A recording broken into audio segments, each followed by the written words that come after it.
بسم اللہ الرحمن الرحیم۔ جب بیوی سے ہم بستری کا ارادہ کریں تو یہ دعا پڑھیں، بسم اللہ اللہم جنبنا الشیطان وجنب الشیطان ما رزقتنا۔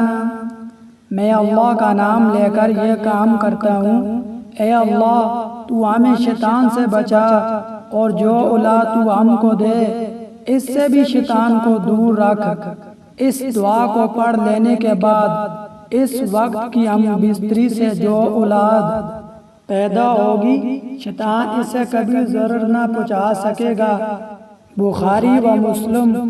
فائدہ، اس کو ضرور پڑھنا چاہیے کیونکہ ہم بستری کے وقت اللہ کا نام نہ لینے سے شیطان کا نطفہ بھی مرد کے نطفہ کے ساتھ اندر چلا جاتا ہے۔ ثبوت کرتے وقت جب منی خارج ہو تو دل میں یہ دعا پڑھے، اللہم لا تجعل للشیطان فیما رزقتنی نصیبا۔ اے اللہ جو اولاد تو مجھے دے اس میں شیطان کا کچھ حصہ نہ بنا۔ فائدہ، 7ویں روز بچے کا نام رکھے اور عقیقہ کرے۔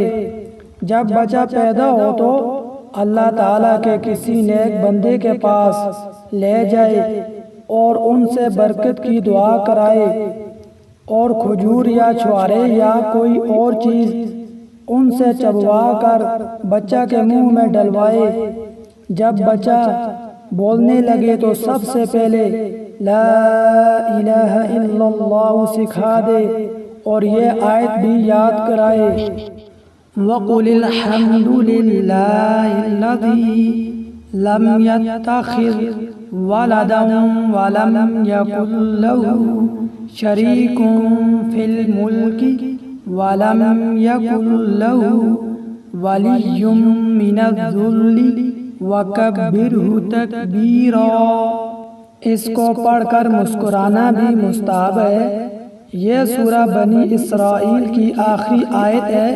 ترجمہ یہ ہے، اور آپ فرما دیجئے کہ سب تعریف اسی کے لیے ہے جس نے نہ کسی کو اپنی اولاد بنایا اور نہ ملک میں اس کا کوئی شریک ہے، اور نہ عاجز سے کوئی اس کا کوئی مددگار ہے، اور تو اللہ کی بڑائی بیان کر اچھی طرح سے۔